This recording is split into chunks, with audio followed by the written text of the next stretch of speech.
Bismillahirrahmanirrahim. Assalamualaikum warahmatullahi wabarakatuh.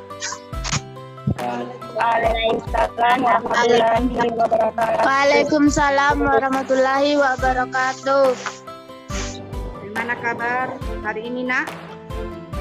Alhamdulillah baik, Bu. Alhamdulillah sehat ya? Iya, Bu. Iya, Bu. Iya, Bu. Nah, jadi kita selalu diberi petunjuk oleh Allah Subhanahu wa taala dari pandemi ini. Nah, sebelum kita mulai pelajaran, marilah kita berdoa dulu ya. Semoga hari ini kita bisa menerima materi dengan baik. Sebelumnya berdoa dimulai.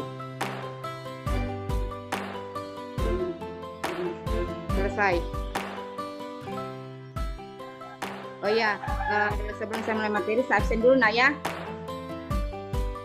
Iya, Bu. Arifin. Hadir, Bu. Amanda.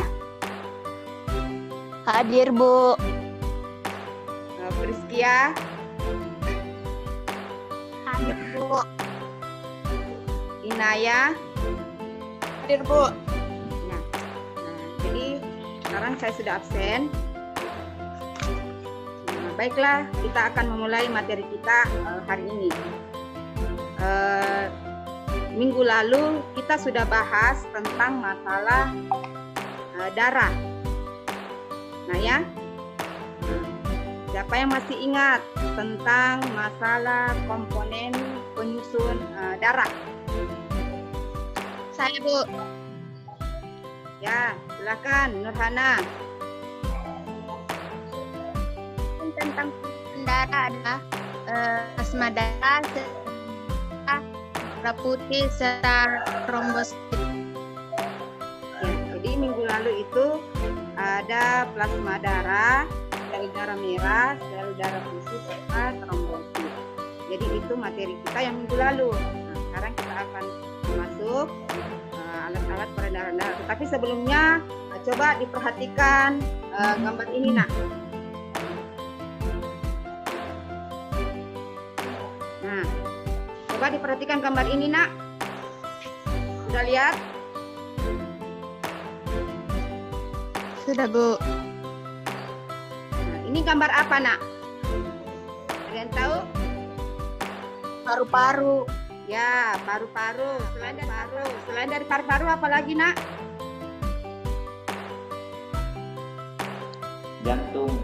Nah, jantung. Selain dari paru-paru, jantung, ada lagi? Pembuluh darah. Nah, pembuluh darah. Tujuan pembelajaran kita hari ini adalah menganalisis hubungan antar struktur jaringan penyusun pada sistem sirkulasi dan mengaitkan pada sistem peredaran darah. Sekarang Ibu akan memperlihatkan video tentang materi kita hari ini. Jadi silakan disimak videonya tentang materi kita hari ini.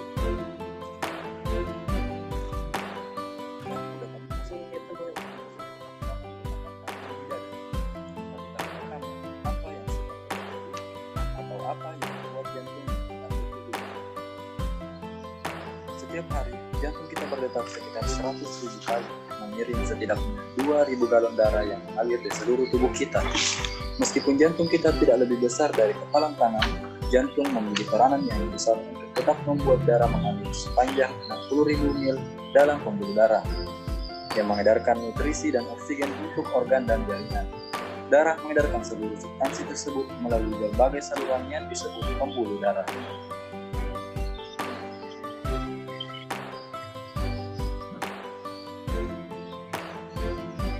Pembuluh darah meliputi arteri, vena, dan kapiler.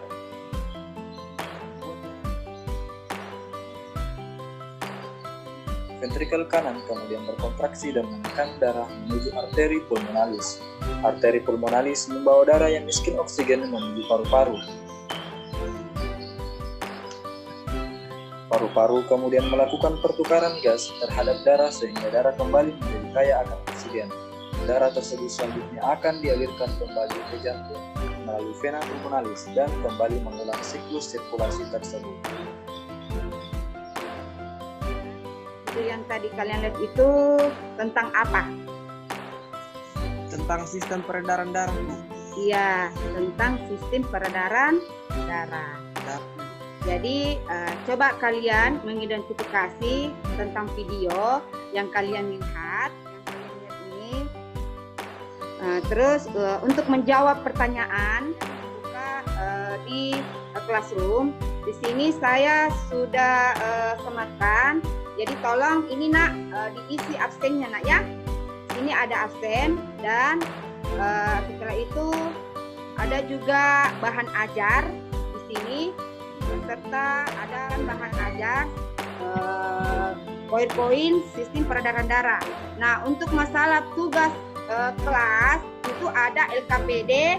Ini nak LKPD-nya kerja per kelompok. Nah untuk masalah kelompoknya saya rasa kelompok yang lama tidak usah lagi ini, dan saya kasih waktu selama 15 menit untuk mengerjakan LKPD per kelompoknya, dan nanti kita kembali ke Zoom. Saya rasa cukup sekian. Selamat bekerja. Assalamualaikum warahmatullahi wabarakatuh. Waalaikumsalam warahmatullahi wabarakatuh. Assalamualaikum warahmatullahi wabarakatuh. Waalaikumsalam warahmatullahi wabarakatuh. Semua sudah hadir nak?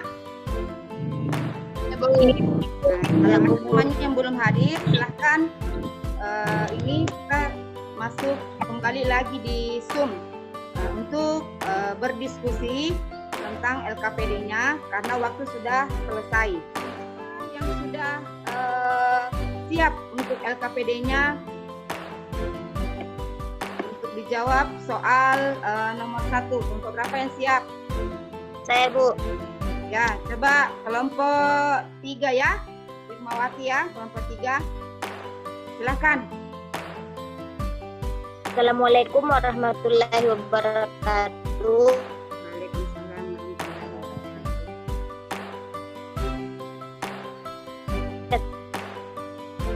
Hasil diskusi kelompok saya untuk pertanyaan nomor 1.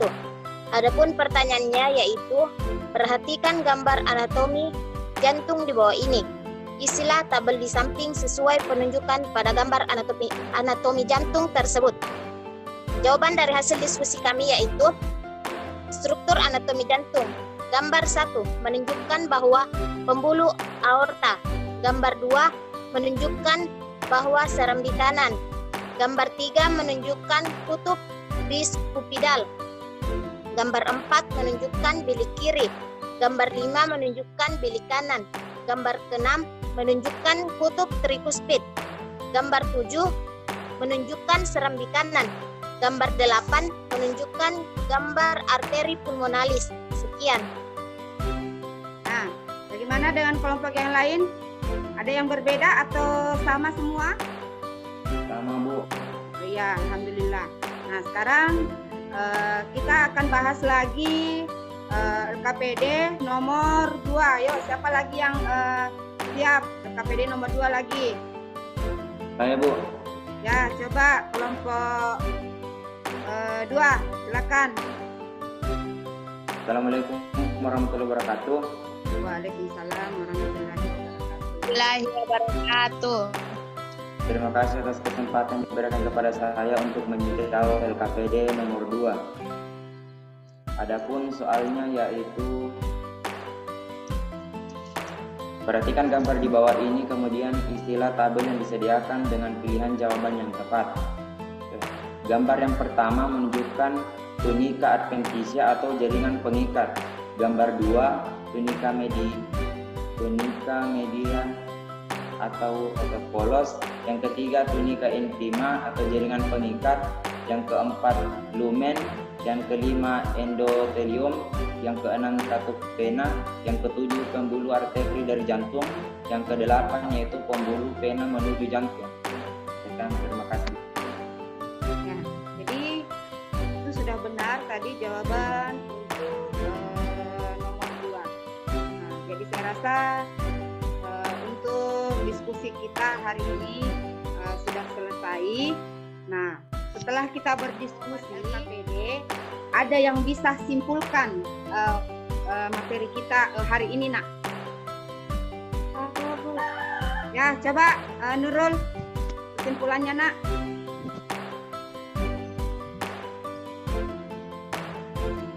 Adapun kesimpulan dari jawaban LKPD yang dijawab oleh teman saya, yaitu sistem peredaran darah terdiri atas jantung yang memiliki 2 pembuluh darah, yaitu pembuluh darah arteri, pembuluh darah vena, dan pembuluh darah kapiler. Jantung dan pembuluh darah membentuk yang prosesnya terbagi menjadi 2, yaitu sistem peredaran darah kecil dan sistem peredaran darah besar. Selain peredaran darah, ada juga sistem peredaran getah bening, pembunuh kuman, dan berfungsi untuk mengangkut lemak. Jadi Itu itulah adalah kesimpulan dari jawaban. ya. Jadi itulah tadi kesimpulan yang diungkapkan oleh teman kalian, bahwa di mana sistem peredaran darah ini terdiri atas ada jantung, ada peredaran darah. Jantung itu dia memiliki serambi dan bilik, sedangkan peredaran darah itu dia terdiri atas pembuluh arteri, vena, dan pembuluh kapiler. Jadi kita sudah mengetahui bahwa di dalam tubuh kita itu terdapat peredaran darah besar dan peredaran darah kecil yang mengalir ke melewati oleh darah, dan untuk menjalankan fungsinya dia bisa mengedarkan zat-zat yang dibutuhkan oleh tubuh. Itu tentang peredaran darah. Sebelum kita akhiri pembelajaran kita, ada yang bisa mengungkapkan hal apa saja yang kalian dapatkan materi kita pada hari ini? Saya, Bu. Ya, yuk, silakan, Nak. Setelah saya mempelajari materi hari ini, saya mengetahui bahwa peredaran darah kecil adalah darah yang mengalir dari jantung menuju ke paru-paru dan kembali lagi ke aliran jantung. Ya, jadi terima kasih, Nak, atas refleksinya yang sudah diungkapkan. Nah, jadi silahkan membuka classroom dan kerjakan soal, ada evaluasi. Nah, saya kasih waktu selama 10 menit untuk mengerjakan tugas evaluasinya, Nak, ya. Insya Allah minggu depan kita akan ketemu. Materi kita adalah penyakit-penyakit yang terdapat pada sistem peredaran darah. Hari ini cukup sekian. Sampai di sini, marilah kita mengucapkan Alhamdulillah. Sekian dan terima kasih. Assalamualaikum warahmatullahi wabarakatuh. Waalaikumsalam warahmatullahi wabarakatuh.